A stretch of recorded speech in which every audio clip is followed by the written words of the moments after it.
Praise the Lord. இயேசு கிறிஸ்துவின் நாமத்தில் உங்கள் யாவரையும் வாழ்த்தி வரவேற்கிறேன். கர்த்தர் உங்களையும் உங்கள் குடும்பத்தையும் ஆசீர்வதிப்பாராக. ஹல்லேலூயா. மீண்டுமாக இந்த வாரத்தில் நம்ம மறுபடியும் சந்திப்பதற்கு தேவன் கொடுத்த நல்ல கிருபைக்காக, தருணத்துக்காக நான் கர்த்தருக்கு மகிமை செலுத்துகிறேன். நல்ல ஒரு ஆராதனை. கர்த்தரை தொழுது கொண்டும், கர்த்தரை உயர்த்தினோம், கர்த்தரை மகிமைப்படுத்தினோம். ஹல்லேலூயா. இந்த நாளில் கூட பிரியமானவர்களே, மிக சீக்கிரமாக சுருக்கமான ஒரு காரியத்தை உங்களிடத்தில் நான் பகிர்ந்து கொள்ள வேண்டும் என்று நான் விரும்புகிறேன். ஹல்லேலூயா. போன வாரத்தில், அதாவது ஒரு வீட்டு கூட்டத்தில் நான் இதே காரியத்தை குறித்து நான் பகிர்ந்து கொள்ளும் போது, இந்த காரியத்தில் இருக்கிற ஒரு ஏழ்மையாக புரிந்து கொள்கிற ஒரு 3 காரியத்தை நான் ஜனங்களுக்கு விவரித்தேன். அதுக்கு முன்பதாக என்னோட எடுத்துக்கொள்ளுங்க. சங்கீதம் 23 1வது வசனம் மிக புகழப்பட்ட ஒரு வசனமாக இருக்கும். அல்லேலூயா. அநேகருக்கு தெரிஞ்ச வசனம், ஈஸியா இருக்கிற, சிந்தையில வைத்திருக்கிற ஒரு வசனம், மறக்க முடியாத ஒரு காரியம். சங்கீதம் 23 வசனம் 1 வாசிக்க கேட்போமாக. கர்த்தர் என் மேய்ப்பராய் இருக்கிறார், கர்த்தர் என் மேய்ப்பராய் இருக்கிறார், நான் தாழ்ச்சி அடையேன், நான் தாழ்ச்சி அடையேன். அல்லேலூயா. எல்லாருக்கும் தெரிந்த ஒரு வசனம், எல்லாருக்கும் தெரிந்த ஒரு பகுதி. பிரியமானவர்களே, நம்மளுடைய வாழ்க்கையில நம்ம என்ன நினைக்கிறோம்? கர்த்தர் என் மேய்ப்பராய் இருக்கிறார், நான் தாழ்ச்சி அடையேன் என்று சொன்ன உடனே எல்லாமே சரியான இடத்துக்கு வந்துடும் என்று எண்ணிக்கொண்டிருக்கிறோம். ஆனால் நம்ம ஒன்று மறந்துட்டோம். இந்த வசனத்துக்குள்ள ஒரு ஏழ்மையாய் புரிந்து கொள்கிற ஒரு காரியம் இருக்குது. அதாவது என்னன்னா, இந்த வசனத்தை வாசிக்கும் போது முதலாவது தேவன் நமக்கு தேவைகளை தருகிறவராய் இருக்கிறார். இரண்டாவது, இந்த வசனம் தேவனே நம்மளை நடத்துகிறவராய் இருக்கிறார். மூன்றாவது, தேவன் நம்மை பராமரிக்கிறவராய் இருக்கிறார். அல்லேலூயா. இந்த 3 காரியம் இந்த வசனத்துக்குள்ள ஈஸியாய் புரிந்து கொள்வதற்கு நாம் கேட்டிருந்தோம். இன்றைக்கு இன்னொரு பகுதியை நாம் கேட்க விரும்புகிறோம். பிரியமானவர்களே, இந்த சங்கீதக்காரன் தாவீது ஒரு மேய்ப்பனாக இருந்து அதுக்கப்புறம் தான் அரசனாக, ராஜாவாய் அவன் மாறினான். அல்லேலூயா. அவன் ஒரு ஆடு மேய்க்கிறன், மந்தையை மேய்க்கிற ஒரு மனுஷனாக காணப்பட்டான். அதற்கு பின்புதான் அவன் ராஜாவாய் மாறுகிறான். ஏதோ அதனால தான் அந்த அனுபவம் அவனுக்கு இருந்தது. என்ன அனுபவம் இருக்குது?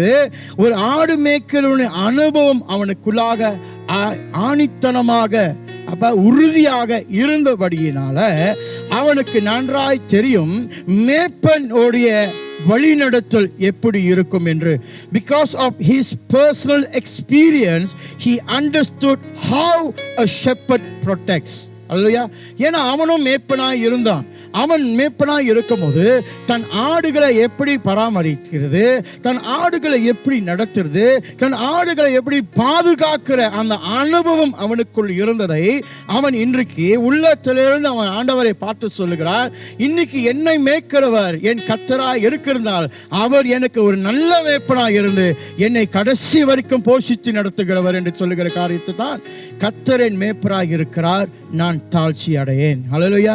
எப்படி ஒரு மேய்ப்பன் பாதுகாப்பார், எப்படி ஒரு மேய்ப்பன் ஆகாரத்தை கொடுப்பார், எப்படி ஒரு மேய்ப்பன் வழி நடத்துவார், எப்படி ஒரு மேய்ப்பன் தன் மந்தைகளை அரவணிப்பார் என்ற அனுபவம் அவனுக்குள் இருந்தபடியினால அவன் ஆராதிக்கிற தேவனை மேய்ப்பனாய் பார்த்து அவன் என்ன சொல்லுகிறான்?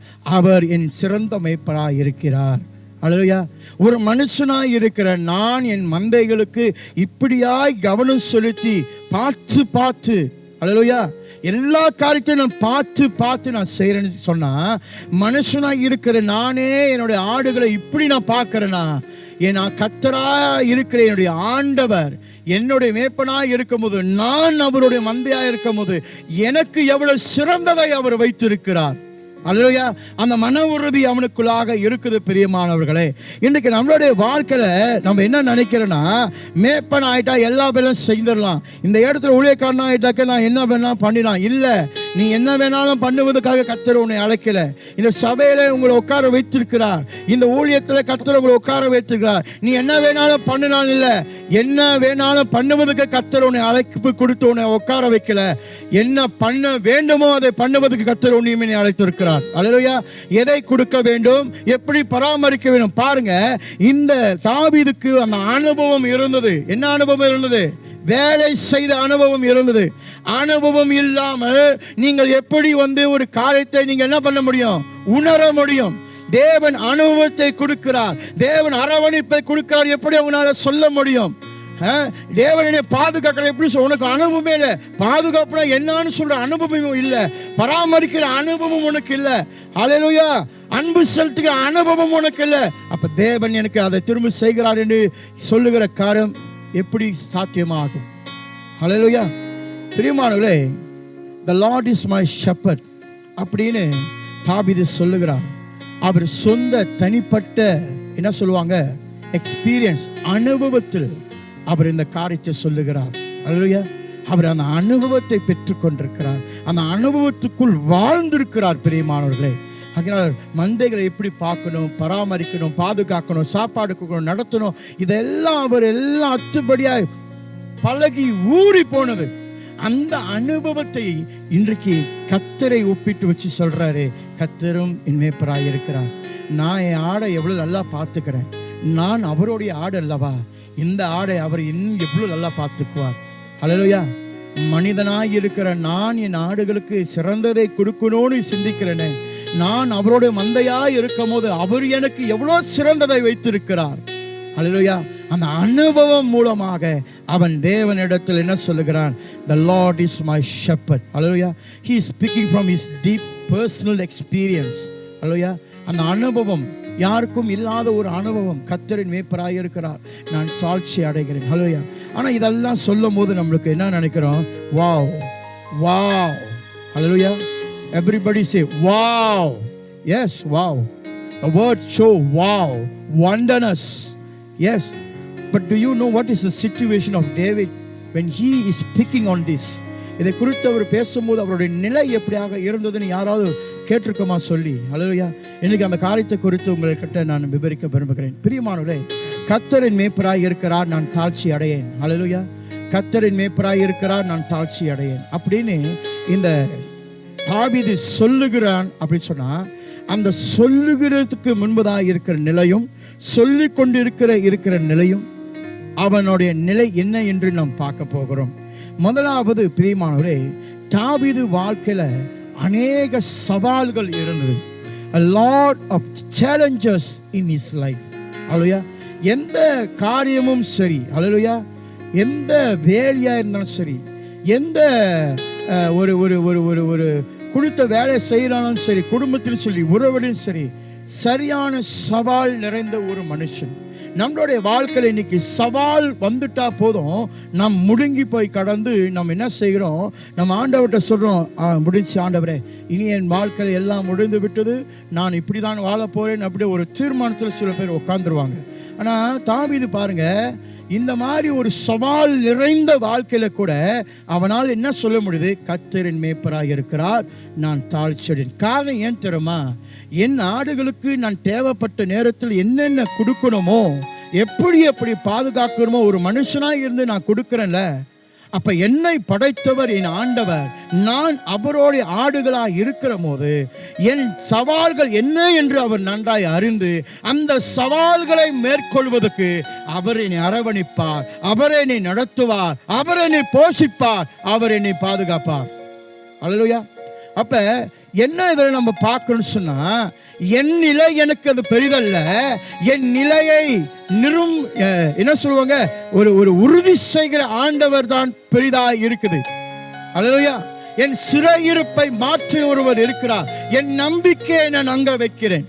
எனக்கு வருகிற நிலை என்ன, அது எனக்கு பெருசா இல்லை. இன்னைக்கு நம்ம என்ன நினைக்கிறோம், நம்மளோட நிலையை கண்டு நம்ம ஐயோ என் வாழ்க்கை இப்படி போச்சு, எனக்கு நிலை இப்படி ஆச்சே சொல்லி நம்ம கவிழ்ந்து உட்கார்றதுனால தான் நம்ம சோர்ந்து போய் கொண்டே இருக்கிறோம். பெருங்காற்று வீசினாலும் புயல் அடித்தாலும் நான் பயப்படவே மாட்டேன் என்று பாடணும் கொஞ்சத்துக்கு முன்ன. அல்லேலூயா. அல்லேலூயா. சவால் என்று சொல்லும் போது புயல் காற்று போல எந்த திசையிலிருந்து அடிக்கணும் உனக்கு தெரியாது, ஆனா திடீர்னு அடிக்கும், அது உனக்கு ஒரு சவால். இந்த சவாலை மேற்கொள்ளணும்னு சொன்னா ஆணித்தரமான விசுவாசம் நான் கர்த்தர் மேல வைக்கணும். எப்படி வைக்கணும்னா, புயல் அடிக்குது, அடிச்சா அடிச்சுட்டு போ, கர்த்தரின் மேய்ப்பராய் இருக்கிறார், நான் தாழ்ச்சி அடையேன். அந்த வசனத்துக்கு நான் கீழ்ப்படிந்து அதற்கு நான் முழுமையாய் என்னை ஒப்புக் கொடுக்கும் போது கர்த்தர் என்னை பராமரித்து பாதுகாத்து நடத்துவார். புயல் அடிக்கும், அல்லேலூயா, என்னை சுற்றி மரங்கள் பயங்கரமாய் அசைந்து ஆடுகிறதை நான் பார்ப்பேன். ஏன்னா புயல் அடிக்குது இல்லையா, வீடுகளுக்கு மேலே இருக்கிற ஓடுகள் அப்படியே பிரிந்து பறக்கிறதை நான் பார்க்கிறேன். அல்லேலூயா. எல்லாம் பார்க்கிறேன். என்னோட சவால், ஐயோ இந்த புயல் நேரத்தில் என் மந்தைகளை நான் பாதுகாத்து நடத்த வேண்டுமே என்று ஒரு மனுஷனாய் இருக்கிற எனக்கே அந்த எண்ணம் இருக்குமானால், என்னை படைத்த ஆண்டவர் இந்த ஆடை எப்படி பாதுகாப்பாய் கொண்டு செல்வார்? அல்லேலூயா. அந்த அனுபவம் ஆண்டவர் அவனுக்குள் வைக்கிறார். நம்ம என்ன நினைக்கிறோம், கதவை திறந்தோம் வெளியே சோனு மழை பெஞ்சா, ஐயோ பயங்கரமா மழை பெய்யுது, பயங்கரமா காத்தடிக்குது, வீட்டுக்குள்ள கதவை சாத்தி வீட்டுக்குள்ளே இருந்துக்கும். ஏன் வீட்டுக்குள்ள இருந்தாக்கா புயல் காற்று வீட்டுக்குள்ள வரவே வராதா? சுனாமி உங்க வீட்டுக்குள்ள வராதா? எப்படிங்க சுனாமி வந்துச்சுன்னா உங்க வீட்டு முன்னுக்கு வந்து நின்றுட்டு அப்படியே, ஓ இந்த வீடா, ஓகே இந்த வீடு முடியாது, அடுத்த வீட்டுக்கு போகணும்னு சொல்லி ரிவர்ஸ் பண்ணிட்டு போயிருமா? அல்லேலூயா. அழிவு உன் வீட்டுக்கு வரும். அல்லேலூயா. சவால்கள் அதெல்லாம், அழிவு உன் வீட்டை தேடி வரும். அல்லேலூயா. ஆனா அந்த வீட்டுக்குள்ளவர்கள் யாரை சார்ந்திருக்கிறாங்க முக்கியம், யாரை பிடித்து கொண்டிருக்கிறாங்க முக்கியம்.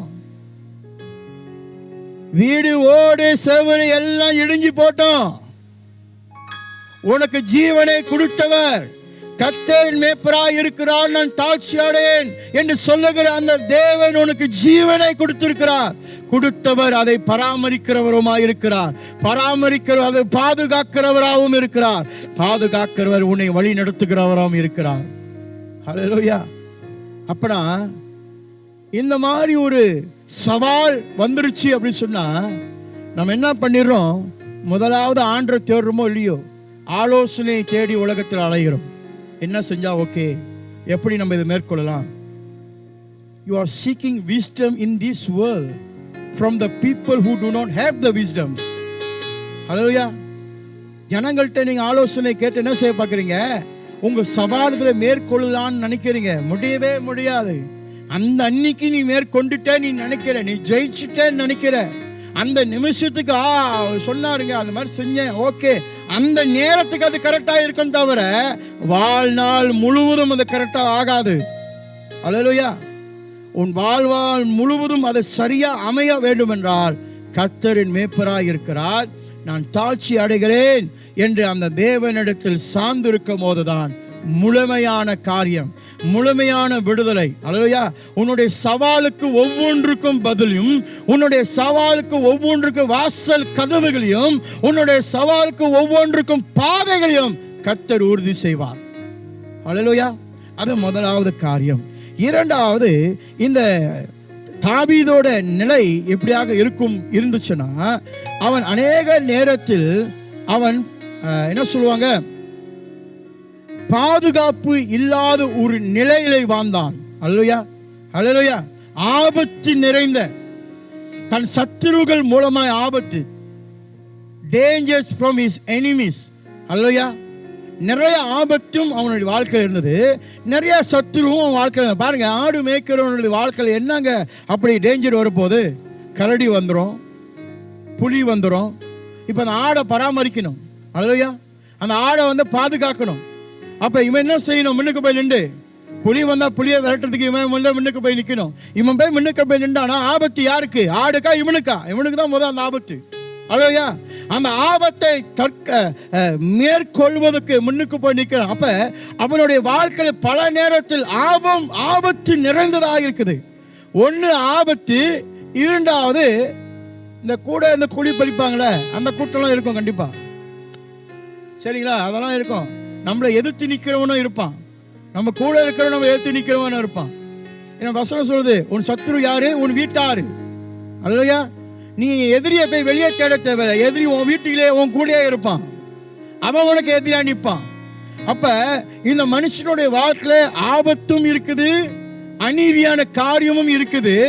ஆனா அந்த நேரத்திலும் அவன் தேவனை சார்ந்து சொல்லுகிறான், கர்த்தர் மேய்ப்பராய் இருக்கிறார், நான் தாழ்ச்சி அடையேன்.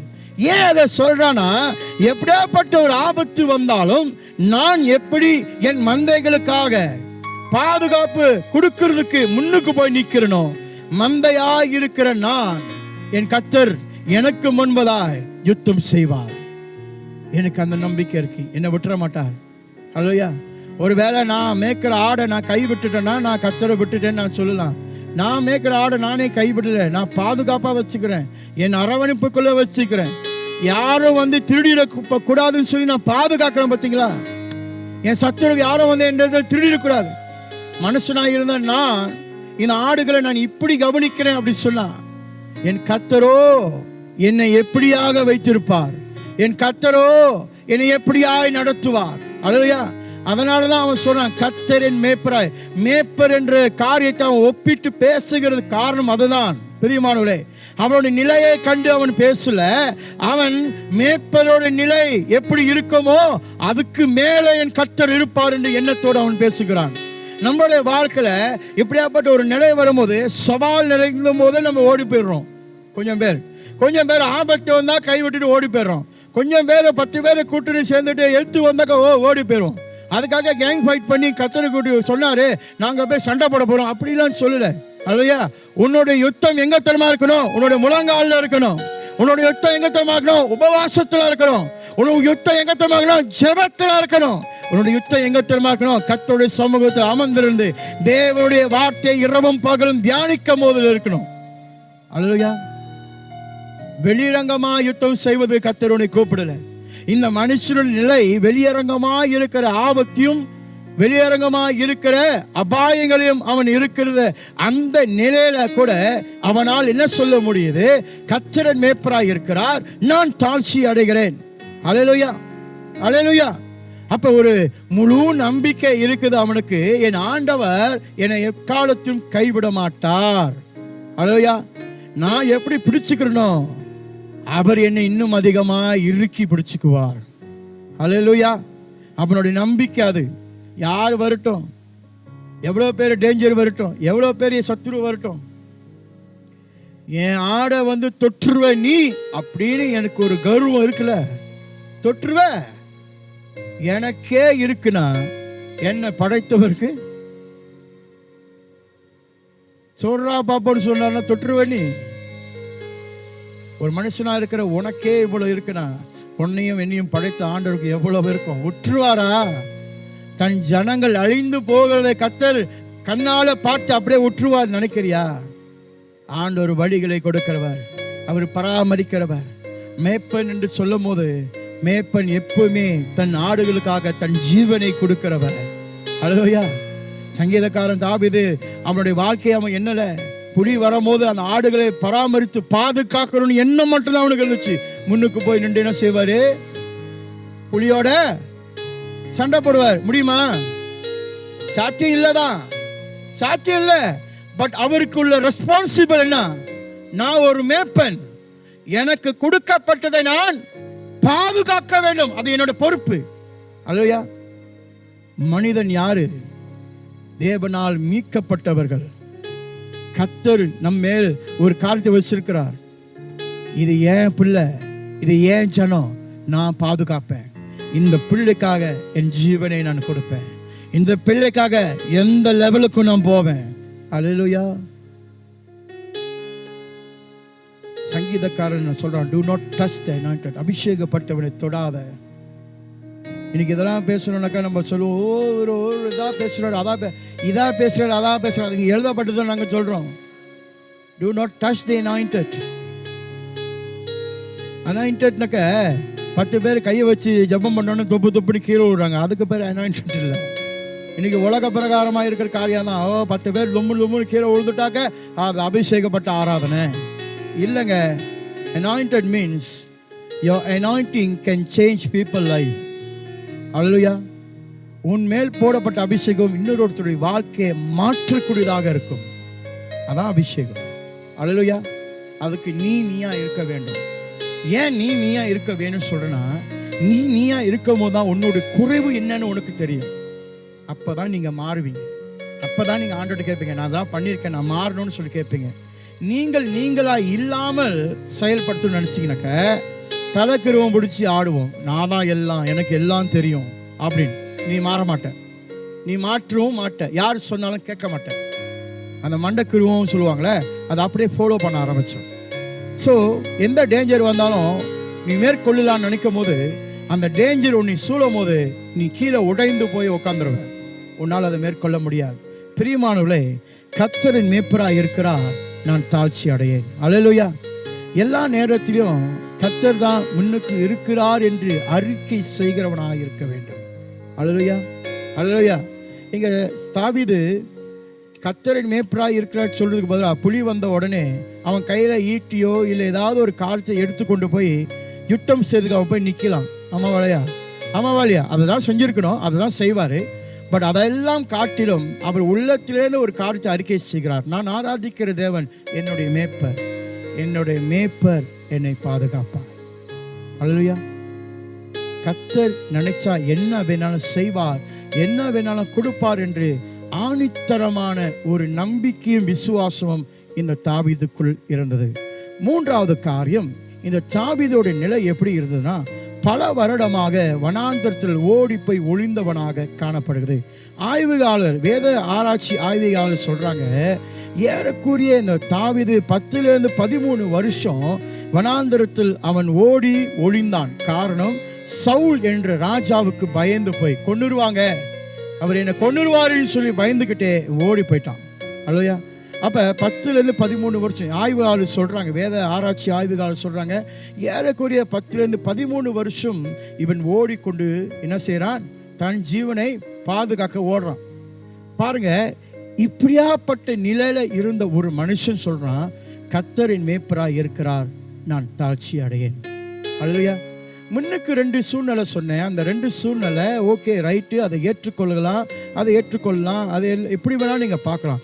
ஆனால் அந்த 3வது நிலை பாருங்க, தன் சொந்த ஜீவனுக்கே உத்தரவாதம் இல்லை, தான் வாழ்வானா இருப்பானா என்ற உத்தரவாதம் இல்லாத ஒரு நிலையில் இருக்கிற ஒரு மனுஷன் அவன் சொல்றான், கர்த்தர் மேய்ப்பராய் இருக்கிறான், நான் தாழ்ச்சி அடையேன்.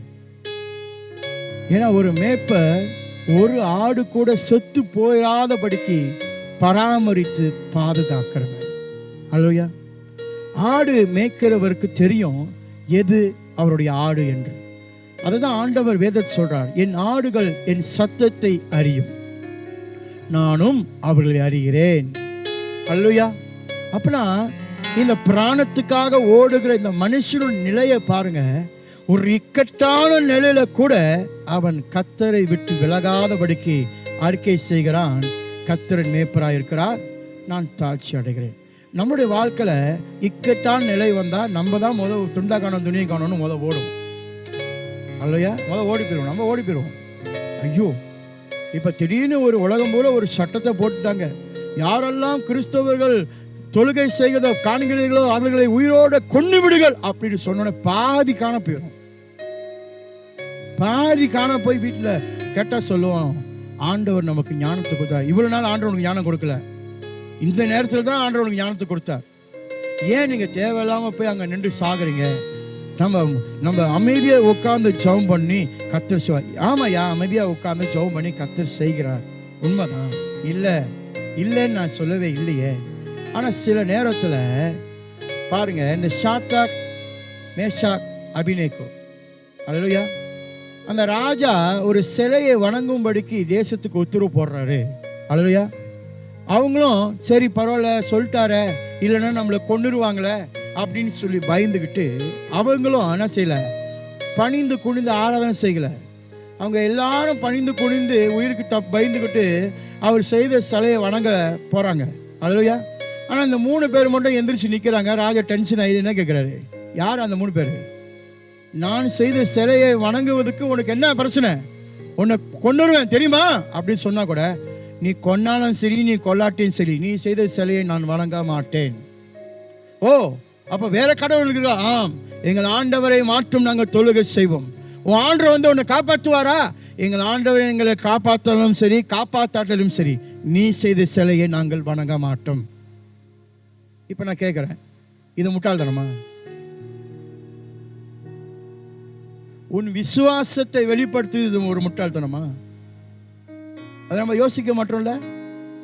படிக்கிறப்ப பிரசங்கப்பா பூயோ அப்படின்றோம். அது உன்னுடைய வாழ்க்கையில் நடைபெறும் போது பரவாயில்லைங்க, நம்ம ஓரமாக போய் உட்காந்து ஜெபம் பண்ணுவோம். ஏன் செயல்படுக்க வரல? குறை சொல்லுகிறோம்ல. ஆண்டவர் நம்மளுக்கு ஞானம் கொடுத்தார், ஏன் அந்த 3 பேத்துக்கு ஆண்டவர் ஞானம் கொடுக்கவே இல்லையா? மறந்துட்டாரா? இல்லை தானே. அந்த 3 பேர் ஏன் வைராக்கியமா நின்று, நீ செய்த சிலையை நாங்கள் வணங்க மாட்டோம், எங்கள் கர்த்தர் எங்கள் ஆண்டவர் எங்களை காப்பாற்றினாலும் சரி காப்பாற்றி விடாமல் இருந்தாலும் சரி நீ செய்த சிலையை நாங்கள் வணங்க மாட்டோம். உடனே ராஜா கோபப்பட்டு சொல்றார், வெப்பத்தை அதிகப்படுத்துங்க, 1000 மடங்கு அதிகப்படுத்துங்க. வேதத்தை நல்லா வாசிங்க. இவர்கள் 3 பேரும் கையில கட்டி இழுத்து கொண்டு போறாங்க. அல்லேலூயா. அங்க வேலை செய்யற ஊழியர்கள் அந்த வெப்பத்துக்கு பக்கத்துல போனோன்னு எரிஞ்சு சாம்பலா போறாங்க. அப்படியாப்பட்ட ஒரு வெப்பம். ஆனா இவர்கள் இன்னும் உள்ளுக்கு உழுவே இல்லைன்னு சாவல. தூக்கிட்டு போனவனுக்கே அந்த நிலை, ஆனா தூக்கப்பட்டவனுக்கு எந்த நிலையில தூக்கி உள்ளுக்கு போடுற வரைக்கும் அவனுக்கு ஒன்றும் நடக்கல, உள்ளுக்கு போட்ட ஒன்றும் நடக்கல. அல்லேலூயா. ஏன் தெரியுமா? அவங்களுக்குள்ள ஒரு வைராக்கியம். வாழ்ந்தாலும் ஆண்டவருக்கே, செத்தாலும் ஆண்டவருக்கே. நமக்கு எப்படின்னா, வாழ்ந்தாலும் ஆண்டவருக்கே, செத்தாலும் அந்த வார்த்தையை அப்படியே ரப்பர் போட்டு அழைச்சிருவாங்க. நமக்கு சாவே இல்லை, கர்த்தர் ஜீவனை கொடுத்தார். உண்மைதான். அவர் எந்த ஜீவனை கொடுத்தார்? அவர் கொடுத்த ஜீவன் இன்னொரு ஜீவனை உருவாக்குமாம். அல்லேலூயா. அது பெருகி கொண்டே இருக்குமாம். நீங்களும் நானும் வைத்திருக்கிற ஜீவன் என்ன இருக்கும்?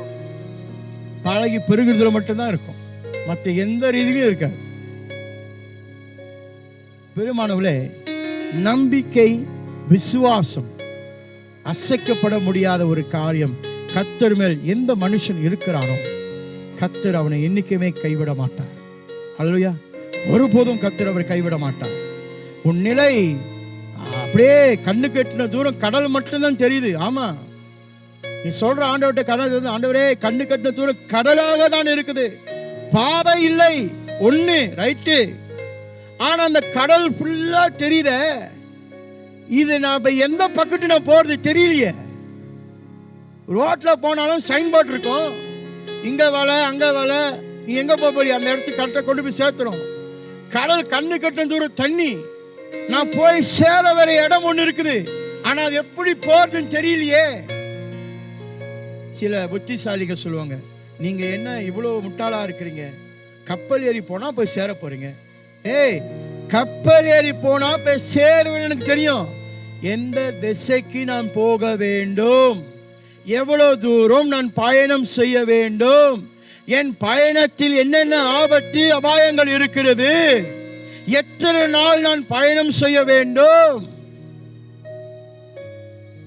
என் தேவைகள் நடுக்கடல போயிட்டு நின்றுட்டு 7-Eleven கட்டி போட்டுருப்பாங்களா அங்க போய் நின்று வாங்கிட்டு போறதுக்கு ஜாமான்லனா சொல்லுங்க. இல்லைன்னா ஏதாவது ஸ்டோர் வச்சிருப்பாங்க அரிசி பருப்பு வாங்குறதுக்கு, நடுக்கடல திறந்து வச்சிருக்காங்களா முடிஞ்ச போய் வாங்கிட்டு போறதுக்கு.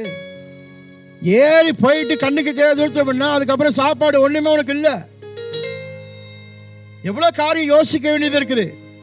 ஆனா மேப்பரா இருக்கும் போது அந்த மேப்பட்ட நாடுகளுக்கு எந்த நேரத்தில் என்ன கொடுக்கணும், எப்படி கொடுக்கணும், எங்க போகணும், எங்க வரணும், எங்க கூடி இருக்கணும், எங்க அமர்ந்திருக்கணும், எல்லாத்தையும் கரைத்து கொடுத்த ஒரு மனுஷனா இருக்கும் போது படைத்த ஆண்டவர்னு எப்படி இருப்பார்? ஹல்லேலூயா, ஹல்லேலூயா. 4வது காரியம், இந்த மனுஷனுடைய நிலை, he experienced betrayal. ஹல்லேலூயா. என்ன அனுபவப்பட்டிருக்காரு? என்ன பட்டிருக்காரு? காலவாரி விடுற ஒரு நிலை அவருக்கு வருகிறது, மறுதலித்த ஒரு நிலை அவருடைய வாழ்க்கையில வருகிறது. அல்லேலூயா. எல்லாம் தாண்டி வந்துட்டாரு. அவருடைய நிலை பாருங்க. அப்படி இருந்தும் கர்த்தர் மேய்ப்பராய் இருக்கார், நான் தாழ்ச்சி அடையேன், மாறவே இல்லை, உறுதியாய் அவர் இருக்கிறார். 4வதாக அவருடைய அனுபவத்தின் மூலமாக அவர் என்ன பார்க்கிறாரு? ஜனங்கள் மறுதலிக்கிறதை பார்க்கிறார், குடும்பம் மறுதலிக்கிறதை பார்க்கிறார், நண்பர்கள் மறுதலிக்கிறதை பார்க்கிறார். இந்த மறுதலிப்பு அவருடைய வாழ்க்கையில வரும்போது தனிமை ஒரு காரியம் வருகிறது. ஒரு பக்கத்து மறுதலிப்பு, ஒரு பக்கத்து தனிமை. யாருமே இல்லை, எனக்கு அனாதை போல இருக்கிறேன். அல்லேலூயா. ராஜாவை ஆன பிறகு அவருக்கு தனிமை வருது. அரண்மனையில் அவ்வளோ பேர் இருந்தும் அனாதை போல இருக்கிற ஒரு உணர்வு இருக்கும். யாரெல்லாம் உங்களை மறுதலிச்சுட்டு போறாங்க, கைவிட்டுட்டு போறாங்க, ஏமாத்திட்டு போற போது நம்மளுடைய வாழ்க்கையில் என்ன தெரியுமா வரும்? தனிமை ஒரு பகுதி ஒன்று வரும். அந்த தனிமை என்ன செய்யுமா, அந்த மனுஷனை கொஞ்சம் கொஞ்சமாக கொல்ல ஆரம்பிக்கும். ஏன்னா அவன் சிந்தனை மாறும். அவன் மகிழ்ச்சியா இருக்கிறவன் வாழ்க்கையில் அப்படியே லைட் டீமா போயிட்டே இருக்கும். அது பிசாசுக்கு விடுது. ஆனா ஆண்டவர் அந்த லைட்டை மறுபடியும் பிரகாசமா ஆக்குறவர். அல்லேலூயா. In your loneliness put your faith on me, you will see the greater things in your life. உன்னுடைய தனிமையில என் மேல் நம்பிக்கை வை, சிறப்பானதை உன் வாழ்க்கையில் நான் வைப்பேன். அதில் தான் நான் எப்போதும் சொல்லுவேன், இந்த உலகம் நீ எப்போ கீழே விழுவ, நீ எப்போ அழிஞ்சு போ, எப்போ நாசமப்போ, அதில் தான் கங்க நிகழ்ச்சி நிற்கும். அதெல்லாம் சும்மா பேச்சு. ஓ அவர் முன்னேறிட்டாருங்க, ஓ ரொம்ப மகிழ்ச்சிங்க அப்படின்னு சொல்றவங்க ரொம்ப குறைவு. சரிங்களா? ஆனா இவனுக்கெல்லாம் கிடைச்சிருக்கு பாரு, இவெல்லாம் பாரு அப்படின்னு குறை சொல்ற வாய்க்கு தான் நிறையா. அல்லையா? அந்த வாய் முன்னால் இருக்கும்போது அப்படி சொல்லும். ஆனா அவன் முன்னாடி இருக்கும்போது ஓஹோ ரொம்ப ஹாப்பியா இருக்கங்க, நீங்க ரொம்ப நல்லா வந்திருக்கீங்க, இன்னும் நல்லா வாழணும்னு அந்த வாய் முன்னுக்கு சொல்லும். பின்னால போய் என்ன சொல்லும், இவனுக்கெல்லாம் கிடைச்சிருக்கு பாரு, நமக்குலாம் கிடைக்கல பத்தியா. அந்த கூட்டத்துல ஏதோ ஒரு சிலர் ரொம்ப மகிழ்ச்சியா, சில பேர் நீங்க முன்னேறி வரும்போது அவங்க ரொம்ப மகிழ்ச்சி அடைவாங்க. ஆனா உங்கள்கிட்ட சொல்லவே மாட்டாங்க. தெரியுமா? அந்த அனுபவம் பட்டிருக்கீங்களா? ஒரு ஊழியக்காரனா இருக்கிற நான் அந்த அனுபவத்தை நான் பார்த்துருக்கிறேன். எனக்காக ஒருத்தவங்க ஜெபிக்கிறாங்க, என் மேல அக்கறை சொத்துவங்க இருக்கிறாங்க, ஆனா எனக்கு தெரியாது. எத்தனையோ வருஷமா என் மேல அக்கறையா இருந்தவங்க எனக்கு தெரியவே தெரியாது. ஒரு நாள் கர்த்தர் அதை வெளிப்படுத்தினார். அப்பதான் புரிந்தேன் உண்மையான அன்பு. அல்லையா? வெளியரங்கமாக மற்றவங்களுக்கு காமிக்க தெரியாது, அதை கடைசி வரைக்கும் நடத்தும். அல்லையா? இன்னைக்கு நம்ம ஃபோன் பண்ணி ஒருத்தவங்கள்ட்ட பேசணும்னு, பாஸ்டர் என்கிட்ட பேசவே இல்லை, பாஸ்டர் நான் சர்ச்சுக்கு வரல, எனக்கு ஃபோன் பண்ணி கேட்கல. இது பெரிய பிரச்சனை. இப்ப நம்ம ஃபோன் பண்ணி கேட்டாக்க நீ பரலோகத்துக்கு டிக்கெட் எடுத்து போயிருவ. நலம் விசாரிக்கிறது அவ்வளோ ஒரு அக்கறை உள்ள காரணமா இருக்குது. நலம் விசாரிக்க வேண்டுமா? கண்டிப்பா நலம் அவங்கள விசாரிச்சாதான் அவங்களுக்கு திருப்தி ஆகும். ரெஸ்பெக்ட் கேட்டு வாங்காதீங்க, தானா பண்ணணும். அல்லேலூயா. என்னைக்குமே நம்ம என்ன தெரியுமா யோசிக்கணும், இந்த மறுதலிப்பும் இந்த தனிமையும் ஒரு பயங்கரமான ஒரு ஆயுதம், ஒரு மனுஷனை கொலை செய்கிற அளவுக்கும் கொண்டு போகும். அல்லேலூயா. அதை உன்னுடைய வாழ்க்கையில வருவதுக்கு இடம் கொடுக்காத. என்ன வேணாலும் நடக்கட்டுமே. அல்லேலூயா. இந்த தாவீதோட வாழ்க்கையில எல்லாம் நடக்குது, ஆனா அவனோட நிலையில அவன் உறுதியா இருக்குது. என்ன? கர்த்தர் மேய்ப்பரா இருக்கிறார், நான் தாழ்ச்சி. நீ என்ன வேணாலும் பண்ணிக்கோ, நீ என்ன வேணாலும் பேசி, நீ என்ன வேணாலும் பண்ணு, நீ என்ன வேணாலும் போ, அது உன் பிரச்சனை. நான் கர்த்தரை சார்ந்திருக்கிறேன், நான் கர்த்தரை நம்பி இருக்கிறேன். அல்லேலூயா. நிறைய பேரோட வாழ்க்கை இன்னைக்கு சீரழிந்து போகிற காரியம் என்னன்னா, சொல்றது ஒண்ணு, செய்யறது ஒண்ணு. பிரியமானவர்களே, ஒரு ராஜாவா ஆகின பிறகு கூட இந்த தாவீதுக்கு நிறைய வழிகளை கடந்து போயிருக்கிறான். அல்லேலூயா. நிறைய வழி அவனுக்குள்ள வந்திருக்கும். ஆமா, ஆடு மேய்க்கிற போது சுதந்திரமா அங்க போலாம் இங்க போலாம், ராஜாவனா இஷ்டம் அங்க போலாம் இங்க போலாமா? முடியாத. கூட்டுக்கிளி தான் நீ. பேருக்கு தான் பூமியில எல்லாரும் பார்க்க, ஓ அவர் ராஜா, அவர் மாதிரி வாழ்க்கை வாழணும்னு. நீ போய் வாழ்ந்து பாரு ஒரு நாள், பேசாம நான் பழைய வாழ்க்கையில இருந்துருன்னு சொல்லிட்டு போயிடுவேன். ஏன்னா என்ன செய்ய முடியுமோ அதை செய்யலாம், என்ன செய்ய முடியாது. அல்லையா? நீங்க சாதாரணமா போய் ஒரு கோபி கடையில் உட்காந்து எனக்கு கோபி வேணும் குடிங்க, தேத்தாரி ஒன்று போடு அப்படின்னு சொல்லி சும்மா போய் உட்காரலாம் முடியாது. புரோட்டோகால் இருக்கு. அப்படின்னா ராஜாவோட என்ன சொல்லுவாங்க, தனிப்பட்ட பிரைவசி வாழ்க்கை கூட பாதிக்கப்படுகிறது. ஆனா அந்த நிலையிலையும் என்ன செய்யலாம், கர்த்தரின் மேய்ப்பரா இருக்கிறார், நான் தாழ்ச்சி அடைய. அல்லேலூயா. இரண்டாவது யுத்தம். ராஜாவா ஆகின பிறகு இதுக்கு முன்ன யுத்தம் அவன் கண்டதையும் இப்ப காண்கிற யுத்தத்துக்கும் வித்தியாசங்கள் இருக்கு. ஆனா வழிகள் என்ன ஒண்ணுதான். இதுக்கு முன்ன கண்ட யுத்தம் எப்படின்னா, கண்ணுக்கு தெரியாத எதிரி கூட யுத்தம் செய்தான். ஏன் தெரியுமா? ஒரு மேய்ப்பனா இருந்து ஆடுகளை பராமரிக்கும் போது புலி எப்ப வரும், கரடி எப்ப வரும் தெரியவே தெரியாது. எந்த நேரத்தில் என்ன நடக்கும்னு எதுவுமே தெரியாது. அந்த நிலையிலும் இருந்து அவன் யுத்தத்தை ஜெயித்தான். ஏன்னா அவன் சொல்றான், கர்த்தர் மேய்ப்பரா இருக்கிறார். இப்ப ராஜாவா ஆயிட்டான். இப்ப செய்கிற யுத்தம் ப்ராக்டிஸ்லாம் போயிடுறாங்க, நிறையா ப்ராக்டிஸ் பண்ணுறாங்க. யுத்தம் வருமா வராதான்னு தெரியல, ஆனால் ப்ராக்டிஸ் நடக்குது. களத்தில் வந்து எல்லாருக்கும் ட்ரைனிங் கொடுக்குறாங்க. திடீர்னு ஒரு யுத்தம் வருது, திடீர்னு ஒரு போர் வருது. தெரிஞ்சு நடக்கிற ஒரு போர், ஒன்று தெரியாத நடக்கிற போர், ஒன்று தெரிஞ்சு நடக்கிற போர். ரெண்டு போருக்கும் நடுவில் அவன் கடந்து போகிற அந்த அனுபவத்துக்கு நடுவில் தான் அவன் சொல்கிறான், கர்த்தர் மேய்ப்பராய் இருக்கிறார், நான் தாழ்ச்சி அடையேன். அல்லேலூயா, அல்லேலூயா. மூன்றாவது, ஒரு ராஜாவா ஆன பிறகு கூட நீங்கள் நினைக்காதீங்க குடும்ப பிரச்சனை இருக்கவே இருக்காது. கண்டிப்பாக இருக்கும். Hallelujah. Family problems, there will be family problems in his life. அந்த பிரச்சனை வந்த பிறகு கூட அவன் என்ன நினைக்கல, கர்த்தரை விட்டு விலகணும்னு நினைக்கல. கர்த்தரின் மேய்ப்பராக இருக்கிறார், நான் தாழ்ச்சி அடையேன். அதில் உறுதியாக இருக்கிறார். பிரியமானவர்களே, நம்மளுடைய வாழ்க்கையில் பிரியமானவர்களே கொஞ்சம் சிந்திச்சு பாருங்க. இந்த மனுஷனுடைய வாழ்க்கை in all this situation David trusted God completely. எல்லா சூழ்நிலையும் சரி, தாவீது என்ற ஒரு மனுஷன் ஆண்டவரை முழுமையாய் விசுவாசித்து நம்பினான். நீங்க நம்முடைய வாழ்க்கையில் அந்த நம்பிக்கையும் அந்த முழுமையை கர்த்தர் எதிர்பார்க்கிற தெரியுமா? பகுதி இல்லை. எப்போதும் சொல்லுவேன், ஆண்டவர் உங்ககிட்ட பார்ஷலா இருக்கிற காரியத்தை எதிர்பார்க்கவே இல்லை. முழுச கொடு, முழுமையை கொடு. Give your whole heart to God. You want a change in your life, but you are giving a partial heart to God. You are giving a partial life to God, and you expect God to bless you fully. பகுதியை கொடுத்து என்னை முழுமையா ஆசீர்வதிங்க சொல்றது நியாயமான காரியமா? நீங்க கொஞ்சம் யோசிச்சு பாருங்களேன். ஆண்டவர் கேட்கிறாரு, நீ முழுசா என்கிட்ட கொடு, நான் மாத்திரம்பா உனக்கு. யார் உனக்கு எதிராக நிற்பா? நிக்க விடுவனா? நிற்பார்களா? நான் சொல்லுவேன், நிக்க முடியாது. நீ முழுசா கர்த்தருக்கு உன்னை கொடுத்து பாரு. எப்படியாப்பட்ட கொம்பவன் முன்னுக்கு வந்து நின்றாலும் சரி, நிக்க விட மாட்டார் கர்த்தர். அல்லேலூயா. அந்த வல்லமை தேவன் நமக்கு கொடுத்திருக்கிறார். ஏத்தரமா, நம்பிக்கை என்ற ஒரு ஆயுதத்தை தேவனுக்கு நீங்க சமர்ப்பிக்கும் போது வல்லமையுடைய ஆயுதத்தை கர்த்தர் உனக்கு தருவார். அல்லேலூயா, அல்லேலூயா. அவ்வளோ நீங்க என்ன நினைக்கிறீங்க? என்ன வேணாலும் திடீர்னு ஒரு சூழ்நிலை கர்த்தர் கைவிட்டு போற, எவன் வேணாலும் உன்னை கைவிடுவான், கர்த்தர் கைவிடவே மாட்டார். சூழ்நிலைகள் சந்தர்ப்பங்கள் எல்லாம் கைவிடுற மாதிரியே இருக்கும், கர்த்தர் உன்னை கைவிட மாட்டார். அல்லேலூயா. உறுதி. சங்கீதம் 23 ஒரு சந்தோஷமான வாழ்வாதாரத்தில் இருந்து எழுதப்பட்ட காரியம் இல்லை. அல்லேலூயா. ரொம்ப வசதி நிறைந்த இருந்து எழுதப்பட்ட காரியம் அல்ல.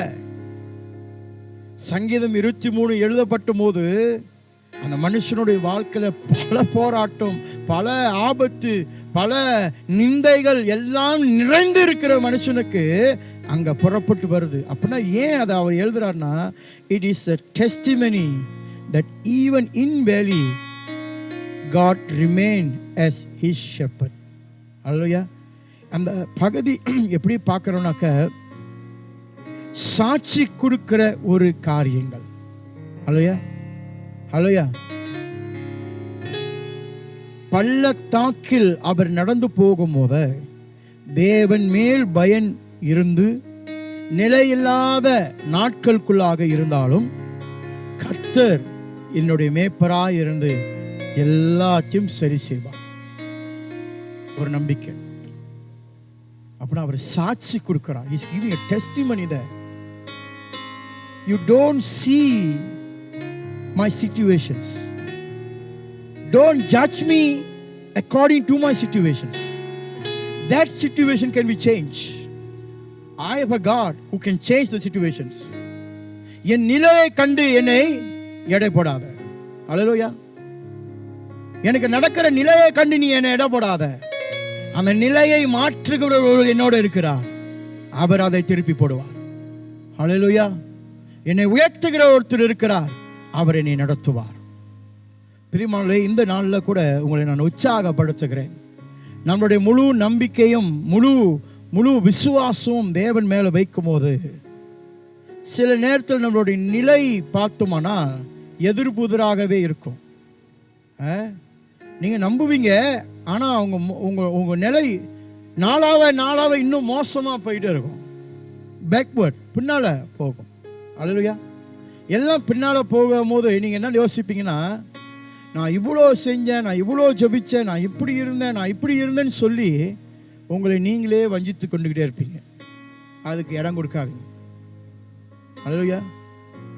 தீமையை நன்மையாய் மாற்ற தேவனால் கூடும். அல்லேலூயா. அம்புகளை வாய்க்காமல் செய்ய தேவனால் கூடும். அம்புகள் உருவாக்கப்படும். ஆனா வசனம் சொல்லுது, உனக்கு எதிராக அம்புகள் உருவாக்கப்படலன். அல்லேலூயா. உருவாக்கணும்னு நினைச்சா கூட அது இல்லாமல் ஆக்க தேவனால கூடும். அல்லேலூயா. கர்த்தரின் மேய்ப்பராய் இருக்கிறார், நான் தாழ்ச்சி அடையேன். எந்த நிலையிலும் சரி, எனக்கு ஜீவனை கொடுத்தவர், என் ஜீவனை பராமரிக்கிறவர், என் மேய்ப்பராய் இருந்து என்னை நடத்துகிறார். என்னை சுகப்படுத்துகிறவர் என் மேய்ப்பராய் இருந்து என்னை நடத்துகிறார். அல்லேலூயா. ஏன்னா ஏசாயா சொல்றாரு, மேய்ப்பன் என்பவர் ஆலோசனை மட்டுமல்ல, அன்பு நிறைந்து அரவணைப்பை கொடுத்து பாதுகாக்கிறவராய் இருக்கிறவர். அல்லேலூயா. நீயும் நானும் ஆராதிக்கிற தேவன் அப்படியாப்பட்ட தேவன், எல்ஷடாயின் தேவன், வல்லமையுடைய தேவன். அல்லேலூயா. அந்த எல்ஷடாய் தேவனுக்கு எதிராக நிற்பதற்கு ஒருத்தராலும் கூடாது, முடியாது, நிற்க விட மாட்டார் ஆண்டவர். அல்லேலூயா. வல்லமை. ஷாத்ராக் மேஷாக் அபினேகோட காரியம் செயல்படுத்தும் போது, வெப்பம் அதிகரித்து படுத்தும் போது, தூக்கி உள்ளுக்கு எரிந்த பிறகு 1000 மடங்கு வெப்பத்தை ஏற்றின பிறகு ராஜா சீட்டிலிருந்து உட்காந்து பார்க்கணும். அல்லையா. ஆனால் ராஜா பார்த்த உடனே எந்திரிச்சு நின்று கேட்குறான், யார் அது 4வது? அல்லேலூயா. அந்த அக்கினி சூழலுக்குள் 4வது ஒரு மனுஷனை காண்கிறேனே, அது யார்? அல்லேலூயா. அவர்களை வெளியே கொண்டு வாங்க. அல்லேலூயா. ஜனங்கள் பார்க்குறாங்க, அவங்க ஆராதிக்கிற தேவன் மெய்யான தேவன் என்று பார்க்குறாங்க. உலகம் சொல்லும், முட்டாளு, உயிர் தப்பு வைக்கிறதுக்கு கீழே 2 குனிஞ்சி ஒரு கும்பிட்டு போட்டா முடிஞ்சு அவனை விட்டுருவான். எந்த இடத்தில் உறுதியாய் நான் தலை நிமிர்ந்து நிற்க வேண்டுமோ அவைகள் இடத்தில் நான் தலை நிமிர்ந்து நிற்க வேண்டும் என்று கர்த்தர் விரும்புகிறார். அல்லேலூயா. ஆனா உலகம் என்ன சொல்லும், ஓ இது அடங்கா பிடாரி, இது சொன்னா கேட்காது, உன் பார்வைக்கு அது அப்படி, நான் அது ஒன்றும் செய்ய முடியாது, நான் இப்படிதான். குரல் கொடுக்க வேண்டிய இடத்தில் குரல் கொடுக்க வேண்டும் ஐயா. சத்தியத்தை சொல்ல வேண்டிய இடத்தில் சத்தியத்தை சொல்ல வேண்டும். கண்டிக்க வேண்டிய இடத்தில் கண்டிப்பு இருக்க வேண்டும். அரவணைப்பு இருக்கிற இடத்தில் அரவணைப்பு இருக்க வேண்டும். அன்பு என்று வார்த்தையை வைத்துக் கொண்டு முழுமையான பூசணிக்காவை சோத்துல மறைக்கிற மாதிரி மறைக்கணும் நினைச்ச உன் கோத்திரமே கர்த்தருக்கு பதில் கொடுத்தாக வேண்டும். அரவணைப்பும் இருக்க வேண்டும், ஆதரவு கொடுக்கிறதும் இருக்க வேண்டும், அன்பு செலுத்துறதும் இருக்க வேண்டும், பாவ மன்னிப்பு கண்டித்து உணர்த்துகிற காரியம் இருக்க வேண்டும். அல்லேலூயா. எல்லாம் இருக்கணும். சும்மா அன்ற குடிச்சிட்டு போல. அப்படி இருக்கும் போது கர்த்தரின் மேய்ப்பராய் இருக்கிறார், நான் தாழ்ச்சி அடையேன். அல்லேலூயா. கர்த்தர் எல்லாத்தையும் பார்த்துக் கொள்வார். Yes, God will overlook everything your needs that you want today. The things is going slow because God is preparing something better, best in your life. Hallelujah. சில காரியம் மெதுவா வரும் உங்களுக்கு, சரிங்களா? ஆனா ஏன் மெதுவா வருதுமா?